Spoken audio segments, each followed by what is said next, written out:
Imagine you are living in a civilization that, well, it feels like it's slowly crumbling around you. Yeah, that's a terrifying thought. Right. I mean, the institutions that once seemed absolutely permanent are just visibly decaying. The social fabric is fraying. And there is a very real, very palpable sense that the end of an era is fast approaching. Exactly. So when you look around at that kind of existential decline, where do you actually turn for answers? I mean, do you look to lofty, utopian, philosophical ideals about how the world, how it should be? Most people try to, yeah. Yeah. Or do you try to retreat into a perfect theoretical city of the mind?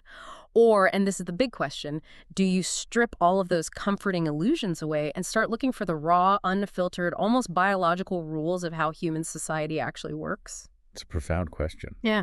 Almost terrifying, really. Oh, absolutely. And it is exactly the dilemma that forces us to look past our own comforting illusions, and stare directly at the stark mechanics of human survival. We desperately like to think our societies are held together by shared enlightened ideals. Right. Like we're all just agreeing to be good. Exactly. Yeah.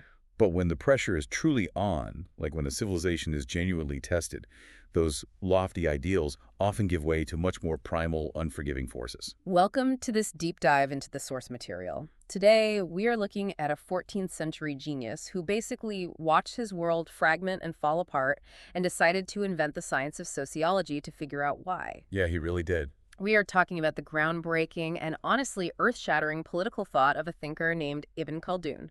Specifically, we're diving into part 6 of his work, focusing on how he completely revolutionized our understanding of history, society, and, well, the very nature of human civilization. Our mission today is to explore how Ibn Khaldun essentially invented a brand new science of culture, a concept he called Umran. Umran, right? Yeah, and we are going to unpack his incredibly scathing, almost dangerous critique of the greatest philosophers and theologians of his time. It gets really intense. It does. And ultimately, we are going to discover why he believed that stripping away all that beautiful philosophical idealism was the absolute only way to save his society from total collapse. Okay, let's unpack this, because jumping right into his ideas, Ibn Khaldun reads less like a medieval philosopher and much more like a modern, hard-nosed political scientist. He really does.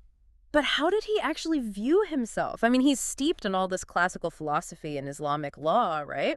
But he seems to be intentionally pushing all of that off the table. That is the crucial starting point. Yeah. Because to understand the sheer magnitude of his work, you have to understand exactly what he was rejecting. Right. He had an intimate acquaintance with all the philosophical and legal disciplines of his time. He knew them inside and out. He wasn't just some outsider. Not at all. But he didn't write a standard commentary on Greek political philosophy. He didn't write a standard manual of Islamic jurisprudence, which is, what you would totally expect a brilliant intellectual of his stature to do. Right, that was the standard career path. Exactly. Instead, he claimed to be inventing an almost wholly new science. He called it the science of culture, or Umran. And the key here is that he was using the conclusions of natural science to construct this. Okay, natural science. Yeah, he was looking at the physical, observable world to understand human behavior. Wait, so if he's using natural science to study human culture, how does he handle the concept of government? Because typically when we talk about political science, we treat government as this artificial construct. Right, like a tool. Yeah, like it's a machine we invent and then place on top of a society to keep it in order. And that is where Ibn Khaldun flips the script entirely. Mm-hmm. The investigation of culture inevitably led him to the phenomenon of government, but he absolutely does not see government as a separate artificial entity. Really? Then what is it? He views it as the form, the essential organizing principle of culture itself. If culture is the matter, government is the form. Oh, I see. You simply cannot have human culture without it naturally taking the shape of some kind of political authority. He devotes a massive portion of his work to states, kingship, the caliphate, sovereign ranks. Right, the usual political stuff. But he treats these not as abstract legal concepts to be debated in a courtroom, but as integral, organic parts of the natural world. Organic is the right word, I think, because this is where his approach starts to sound a lot like biology. I mean, he literally treats political life as a generated natural being, doesn't he? Yes, he does. And this represents a massive paradigm shift in political thought. He applies a genetic, biological method to the state itself. Wow. Just like a living organism, a tree, an animal, a human being, a political regime is born, It grows, it reaches its peak maturity, and then inevitably it sickens, it decays, and it dies. So it has a definitive lifespan. Exactly. He posits that political life is subject to natural, necessary laws of human association. Laws that cannot be permanently evaded by, any amount of clever legislation. That is fascinating, but also incredibly bleak when you think about it. If a state is literally a biological organism, there has to be a heartbeat, right? There Right. has to be some kind of engine that drives this life cycle from birth to death. What actually animates this state organism? What's fascinating here is how he maps the biological concept of a soul onto human society. In classical biology, the efficient cause of movement in an organism is its soul and its temper, its mizaj. Okay. In the science of culture, Ibn Khaldun says the efficient cause, the heartbeat, as you put it, is a specific, incredibly powerful property of the human soul called asabiya. Asabiya, which translates roughly to social solidarity. Oh, actually, yes. But reading through his descriptions, this isn't just, people being nice to each other at a neighborhood block party. It sounds intense. Oh, it is intensely primal. It is a very raw kind of solidarity. It is defined as a potent combination of the natural feeling for one's blood relatives and friends, inextricably mixed with the absolute visceral need for defense and survival. So it's born out of necessity. Completely. It is the primal glue that cements a group together when they are facing existential threats. Okay, so let's walk through this biological life cycle as he sees it, because the mechanics of this are just incredible. How does this raw solidarity, this asabiya, actually build an empire from scratch? It invariably starts in the harsh, unforgiving margins of society. Think of the desert, the mountains, the steppes. Places where it's hard to live. Exactly. Yeah. You have a group of people bound by blood and the sheer necessity of surviving in a hostile environment where, honestly, a single mistake means death. Right. Its intense solidarity dictates the need for a ruler to organize them, to mediate disputes, and to lead them in defense. Now, because their cohesive strength is so absolutely vital for survival, it becomes much stronger than the solidarity of groups living in more comfortable, settled areas. So they have an edge. A huge edge. This inevitably generates the power of conquest. They clash with established, wealthy, but softer societies. And because the marginalized group's asabiya is so much stronger, they achieve victory. Their initial power determines just how vast that conquest will be. So they win. They conquer the settled civilization. But this is where the tragedy of success kicks in, doesn't it? Because winning is exactly what kills them. It is the ultimate paradox of power. Once this rugged group conquers and establishes a state, they move into the cities. Right, they get comfortable. Yeah, they gain access to wealth, luxury, and the fulfillment of all their previously suppressed appetites and desires.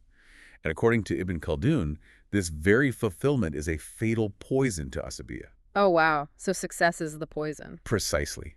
The harsh conditions that forge their solidarity are gone. They no longer need to rely on their brother for survival. They can just pay a guard. I'm thinking about this concept of asabiya and this entire life cycle, and it is eerily similar to a modern startup's culture. Oh, that's an interesting comparison. Right, because in the very beginning, in the proverbial garage, everyone is united by sheer survival. They are eating cheap ramen, working 20-hour days, sleeping under their desks. Yeah, the grind. And they share this intense, unifying struggle against the massive corporate giants they are trying to disrupt. They have massive asabiya. Yeah, absolutely do. But then they succeed. They go public, they get rich, move into a glittering glass tower with fancy offices, ping pong tables, and free organic catering. Right, the luxury phase. And the moment that happens, that initial hunger and solidarity evaporate. The founders start arguing over corner offices and parking spaces instead of fighting the competition. The company becomes bloated, complacent, and starts to rot from the inside. Which makes them vulnerable. Exactly, making it incredibly vulnerable to the next hungry startup that's currently grinding away in a garage. That is a remarkably apt analogy. It perfectly captures the structural mechanics of his theory. The very conditions of success breed the conditions for the organism's eventual demise. It's unavoidable. Right. The fancy offices and free catering are exactly what Ibn Khaldun means when he talks about the fulfillment of appetites leading to the disintegration of political power. They lose their edge. They become soft. They become divided. They start relying on mercenaries or the artificial coercive power of the ruler rather than their organic unity. And then what? The solidarity disintegrates, the state sickens, and ultimately it dies. usually by being conquered by a new, hungry group from the margins that still has its asabiya totally intact. But I have to ask, how universally does this apply? Because if we look at history, this sounds like a terrifyingly accurate description of the fall of Rome, or the successive dynasties in China, or even the turnover of modern political regimes. It really does map onto a lot of history. Right. The hungry, cohesive outsider group versus the complacent, divided, established power. Does he think this is just an Islamic phenomenon, or is this like a rule of the universe? If we connect this to the bigger picture, he views these as natural causes, powers, and properties inherent in the human soul itself. So it's everywhere. Yes. This isn't just about one specific empire, and it certainly isn't limited to the Islamic world. It is the fundamental, inescapable rhythm of human history, the constant churning cycle of generation and corruption. So if everything just rises and falls based on this biological rhythm, what actually happens during the lifespan of a regime? I mean, does the type of government matter at all, or is it just a waiting game until the next group conquers you? Well, the type of government does matter for the quality of life during that lifespan.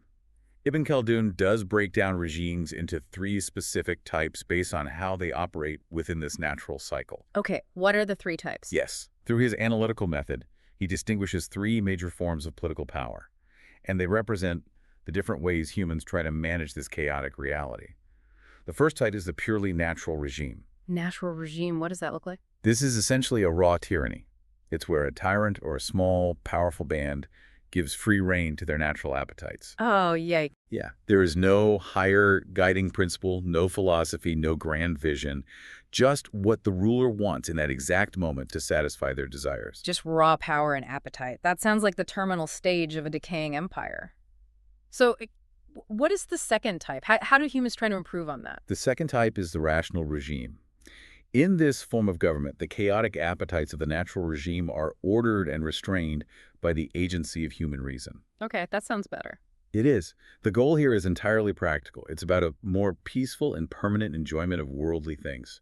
It's logical governance aimed at stability, earthly prosperity, preventing total chaos, and, making sure trade and commerce can function. Wait, so the rational regime is just about keeping the peace and making sure people can enjoy their wealth without getting murdered. That sounds remarkably like modern secular governance. It does have a lot of parallels to modern secular states, yes. But where does religion fit into this? Because obviously he's living in a deeply religious society. He can't just leave it at secular commerce. Exactly.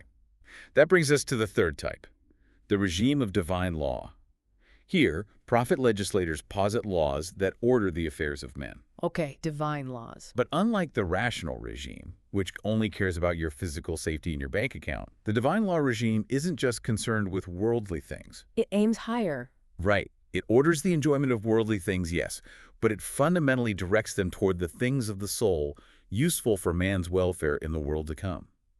It encompasses both the physical survival of the state and the spiritual salvation of his citizens.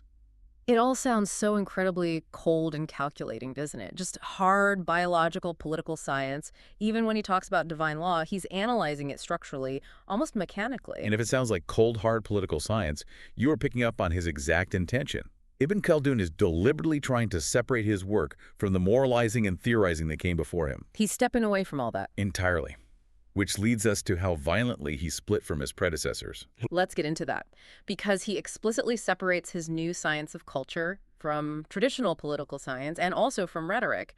But why? What was traditional political science doing that drove him so crazy? To put it simply, traditional political science was obsessed with the word ought. Ought. Okay. Yeah. Traditional political science, or siyasat al-madaniya, aims primarily at determining how man ought to conduct himself to achieve happiness and perfection.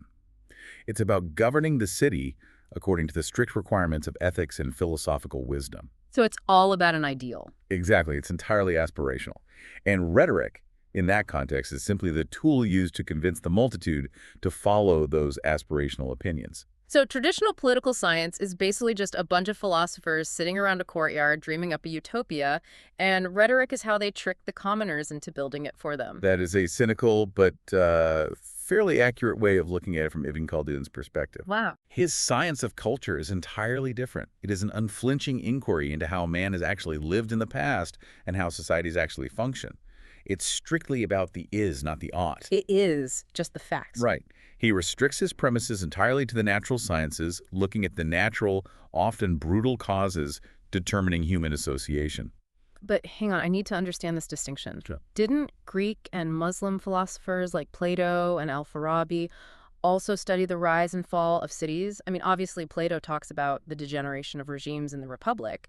So weren't they doing exactly what Ibn Khaldun is doing? It might look similar on the surface, but their priorities were entirely reversed. How so? What's fascinating here is that for thinkers like Plato and Al-Farabi, the study of the natural origins of society and the generation and corruption of regimes was just a subservient branch of a much larger project. Like a side project. It was essentially a side quest. The primary goal was the art of legislation. They only studied how cities rise and fall to provide the enlightened legislator with enough knowledge to write better, more perfect laws to make people morally good. So for Plato, history is just a data set to help you write a foolproof constitution. It's a means to an end. Exactly. Huh? But for Ibn Khaldun, the study of the generation and corruption of regimes is the main event. Right. It's not a tool for utopian legislation. It is the primary subject of investigation. He is the first to show explicitly and in detail that history, specifically Muslim history and Muslim regimes, is subject to these exact same unavoidable natural laws of generation and corruption. Okay, this makes his project sound incredibly ambitious, but then he does something really strange, right? Yeah, he does. He goes through all the trouble of justifying this completely independent, revolutionary new science, and then he makes this really fascinating, almost self-deprecating claim. He says the only fruit or direct result of his grand new science is simply the rectification of weak or false historical reports. He basically says, I invented this whole thing just to fact-check history books. Yes, he explicitly states that while the problems of his new science are noble in themselves, its fruit is merely the rectification of historical reports. And he even suggests this is why the ancient wise men abandoned it, because they were concerned with higher, more noble fruits, like ethics and ultimate wisdom. I am sorry, but I refuse to believe that. I have to push back on this. Okay. So he invents sociology centuries before anyone else in Europe, maps out the biological life cycle of empires, completely redefines the mechanics of political power, and then claims it's just to fact-check a few bad history books. That makes no It sense. sounds absurd, doesn't it? Isn't that selling his own genius incredibly short? Or wait, is there hidden danger in aiming too high with political philosophy in his time? This raises an important question, and your intuition is absolutely correct. It is absolutely a case of false modesty, and there is a very deliberate, highly strategic reason behind it. Okay, what's the strategy? By dramatically lowering the theoretical stakes to just fact-checking, Ibn Khaldun is quietly preparing the ground to dismantle the highest, most sacred assumptions of the philosophers who came before him. A Trojan horse? Exactly. A philosophical Trojan horse. If he came out and boldly stated, I am here to replace the entire moral foundation of political philosophy with biological determinism, he would be seen as a massive threat to both the intellectual and religious establishment. They would have run him out of town. Or worse. By claiming he is merely a humble historian correcting records, he sneaks his radical, uncompromising naturalism in through the back door. Okay, so he's playing the humble historian while quietly loading the intellectual cannons. What is he aiming at? What is this sacred, unquestionable assumption he wants to dismantle? He is targeting one of the most major, heavily defended arguments made by past philosophers and jurists, the supposed rational, scientific necessity of prophecy and divine law. Let's break this down very carefully, because we are getting into deep, potentially controversial waters here. How did the jurists and the philosophers actually argue that prophecy was necessary in a scientific sense? Let's start with the jurists, the legal scholars. In the fundamentals of jurisprudence, these scholars would attempt to present a natural, logical proof for the necessity of legal prescriptions. Okay, logical proofs for laws. Right. For example, they would argue humans, by their very nature, need to express their intentions to cooperate. Therefore, they necessarily need a language. That makes sense. Or humans must preserve their species to survive. Therefore, they must have laws against murder, theft, and injustice. I mean, that makes perfect logical sense. Society physically cannot function without communication, so language is necessary. A society will destroy itself without basic physical safety, so laws against murder are necessary. Right. It's a very solid argument. But then they take that exact same logic and extend it to prophecy. Oh, boy. They say, men must cooperate in society. Therefore, they necessarily need a ruler to prevent them from killing each other.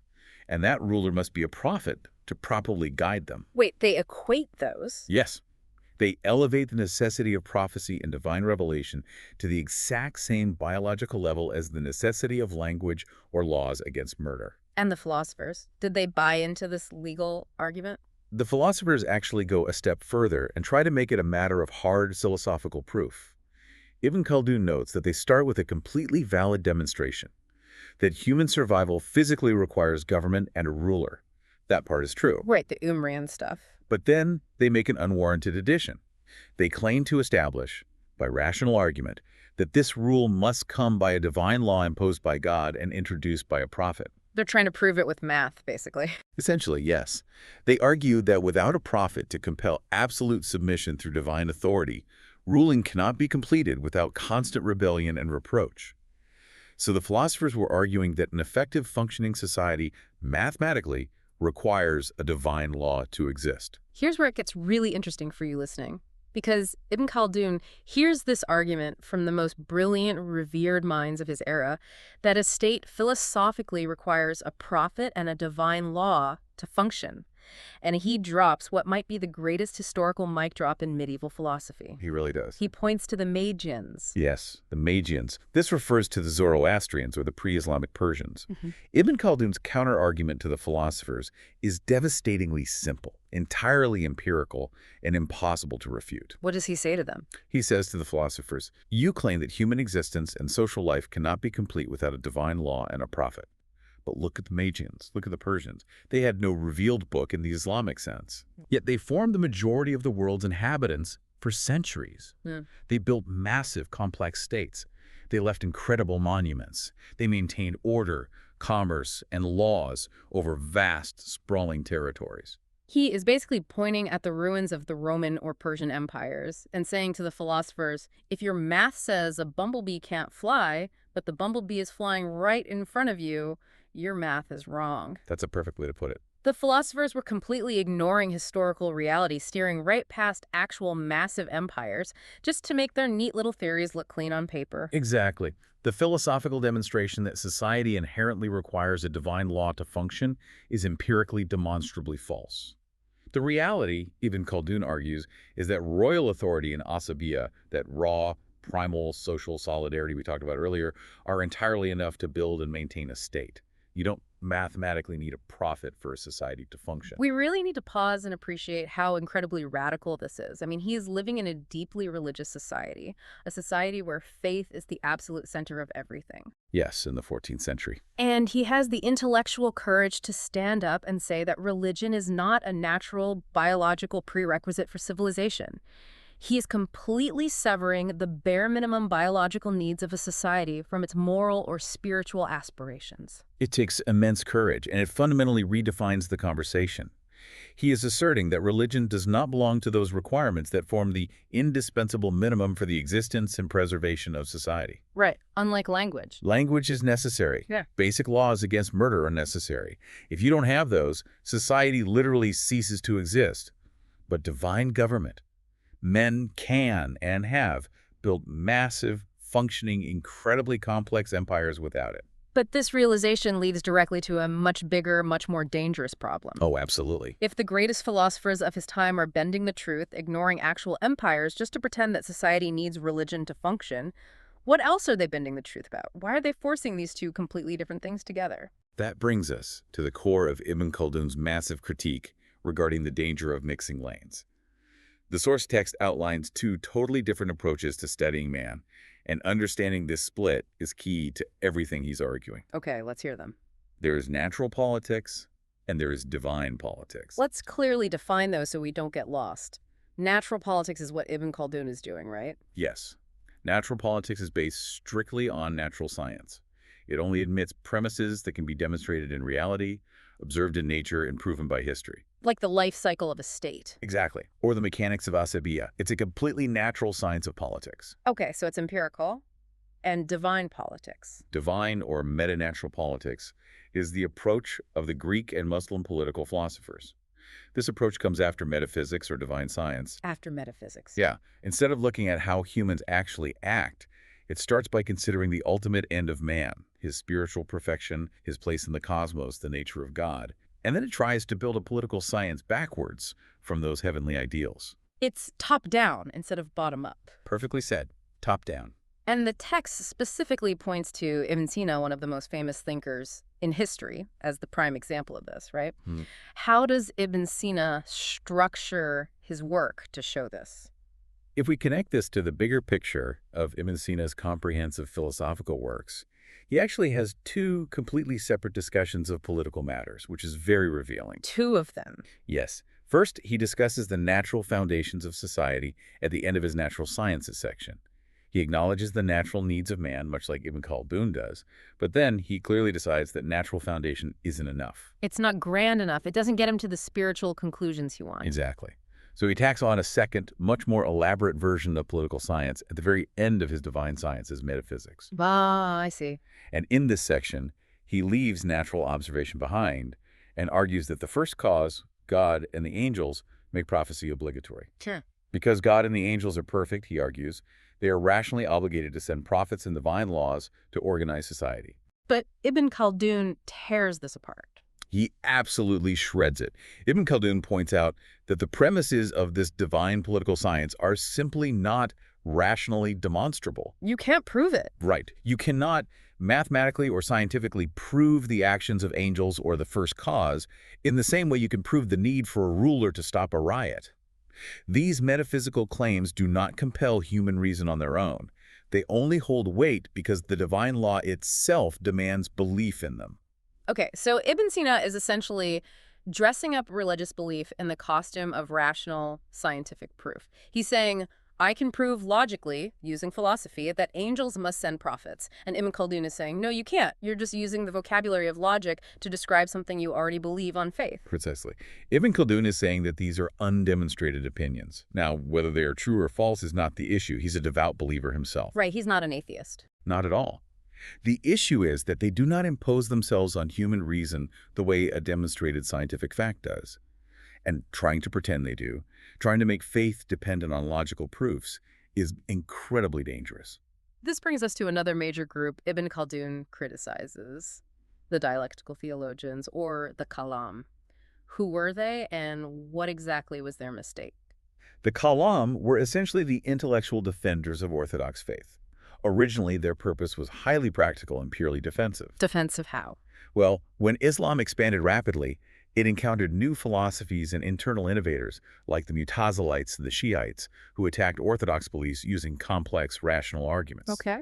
The dialectical theologians arose to defend the faith by fighting fire with fire. They learned the language of philosophy and used rational arguments to answer these innovators and protect the core beliefs of the community. Okay, so they were the intellectual bodyguards of the faith. They were the immune system fighting off a specific virus. That sounds highly useful. Why is Ibn Khaldun so mad at them? Because they didn't know when to stop. Imagine an immune system that successfully fights off a virus, but then doesn't shut down and starts attacking the body's own healthy organs. Like an autoimmune disease. Exactly. Yeah. Ibn Khaldun argues that once those specific innovators were suppressed and the danger had passed, dialectical theology had no further reason to exist. But the theologians kept going. What did they do? They kept using these intricate rational arguments to try and logically prove things like the specific attributes of God or the exact physical reality of paradise and hell. And by doing so, they created a massive self-inflicted hazard. They made the common people think that faith actually needed rational proof to be valid. So what does this all mean? It sounds like Ibn Khaldun thinks religion and philosophy are like oil and water. They are both incredibly useful on their own. Oil is great for cooking, water is great for drinking. Right. But if you put them in a blender and try to force them to mix, which is what both the philosophers like Ibn Sina and the theologians of the Kalam are doing, you just end up ruining both. Is his ultimate goal to destroy theology in order to save faith? That is exactly his goal, and it is a brilliant distillation of his thought. He is vigorously defending pure religion from the theologians, and he's defending pure philosophy from the philosophers. Defending them from themselves. Yes. He firmly believes that religious beliefs are matters of faith. They are meant to be accepted on the absolute authority of the prophet and practiced to build a virtuous habit in the soul. They are not meant to be endlessly rationally debated. And philosophy. On the flip side, true philosophy should be rigorously restricted to things that can actually be demonstrated by reason, like logic, mathematics, and the natural, observable science of culture. So theology, in his eyes, is just this confused, toxic middle ground that corrupts everything it touches. Yes, he explicitly calls it a confused mixture. He says that combining them only sows doubt. Why doubt? Think about it. If you try to prove that heaven exists using a complex logical syllogism, and then someone finds a tiny flaw in your logic, suddenly the believer doubts the existence of heaven itself. Oh, wow. That's the danger. You made faith fragile by tying it to human logic. But this begs a massive question. Why did the philosophers do this? I mean, if these guys, Al-Farabi, Ibn Sina, were so incredibly smart, why did they go to all the trouble of dressing up their philosophy as theology? Why didn't they just keep them separate? That's a great question. And this is where the deep dive gets really profound, I think, because the text points us toward their secret motives, and it involves stepping directly into Plato's shadow. This is a vital connection, and it reveals the psychological core of medieval philosophy. Ibn Khaldun reveals that philosophers like Al-Farabi and Ibn Sina were taking their cues directly from Plato, specifically from his famous works, the Timaeus and the Laws. What did Plato do in those books that they copied? Plato was actually very honest about his limitations. He openly admitted that when it comes to divine things, things beyond the physical, observable world, one can only offer what he called fitting and proper opinions. Fitting opinions. Yes. Human reason cannot have absolute certainty about the divine. You can only offer a likely story, a good educated opinion that points toward the truth. Okay, so Plato admits it's just a best guess opinion. Where did the Muslim philosophers go wrong? They took Plato's fitting opinions and presented them to the Islamic world in the disguise of scientifically demonstrated conclusions. Ah, they claimed it was fact. Yes, they spoke about the emanation of beings, the states of the soul after death, as if these were hard, mathematical, scientific facts that they had conclusively proven. And worse, they presented these philosophical opinions as if they were the true, hidden meaning of the religious beliefs of Islam. Okay, but again, I have to ask why. Why lie about it? Why not just say, hey, we're doing speculative philosophy over here, you guys do religion over there, and we'll leave each other alone? Because of the ultimate philosopher's dilemma. Which is? The true philosophic life, as they defined it, requires no ruler. The philosopher's ultimate happiness is pure theoretical knowledge. In their minds, they live in a hypothetical virtuous city of pure reason. They don't need laws, police, or threats of hellfire to be good, Their own rational understanding of the good is enough for them. But they don't live in a hypothetical city of the mind. They live in a real city with real people who are not philosophers. They live with people who absolutely need laws and police and hellfire to behave. Exactly. The philosopher is essentially a solitary, hyper-rational being living in a society of non-philosophers. Right. The masses cannot understand theoretical perfection. They simply don't have the training or the inclination. Right. They need the law. So the philosophers thought they were helping. They formulated a political theology, what classical philosophy calls a noble lie, to try and bridge this massive gap. A noble lie. Right. They dressed their complex philosophy up as theology to make it palatable to the masses, hoping to gently, secretly guide the society toward a more rational state without shattering their faith. Oh, wow. So they are basically saying the common people need these stories about angels and prophets and miracles to behave, but we philosophers know the real truth, which is just pure, unadulterated reason, but we'll use their religious language to manage them. It's incredibly paternalistic. It is incredibly paternalistic, yes. And Ibn Khaldun believes this intellectual arrogance is utterly disastrous. It didn't work. Far from helping, it actually destabilizes the entire society. By preaching these highly intellectualized philosophical versions of faith, they just sowed mass confusion. They made the common people doubt their simple, sturdy faith, but they didn't, and fundamentally couldn't give those common people the rigorous training needed for true philosophic enlightenment. So they just broke the system that was working. Exactly. They broke it. Wait, so Ibn Khaldun is essentially saying to the greatest minds of his generation, you guys are brilliant nerds who want to be left alone to think. That's fine. But stop trying to act like priests, because you're just confusing the regular folks who actually need the rules to survive. He's basically telling them to stay in their lane, practice their natural sciences, and outwardly obey the law of the land like everyone else, just to keep the peace. That is a perfect modern summary of his critique. He tells the philosopher, do not interfere in the political life of the community. Do not attempt to reform the opinions of the masses with your noble lies. Just stop it. Right. Give up your assumed role as a theologian, practice your math, your logic, your medicine, and publicly uphold and obey the law of the community. Present yourself as an ordinary, pious citizen. That is incredibly pragmatic. It's almost cynical in its practicality. Which brings us to the final and perhaps most urgent reason why Ibn Khaldun was so fiercely protective of the simple, unfiltered faith of the masses. It wasn't just academic for him. Right. This wasn't just a theoretical debate in some ivory tower. This was a survival guide for a dying civilization. If we connect this back to the bigger picture of Ibn Khaldun's time, we are looking at the 14th century in the Islamic world. It was a period of intense cultural decline, massive political fragmentation, and disintegration. A really dark time. Very dark. It was the aftermath of the Mongol invasions. The Black Death had swept through. Empires were fracturing. The physical survival of the community was literally at stake. And in that terrifying context, he positions himself as a partisan fighter. He is fighting for the simple, unsophisticated beliefs of the common Muslim against the constant meddling of mystics, theologians, and philosophers. But why?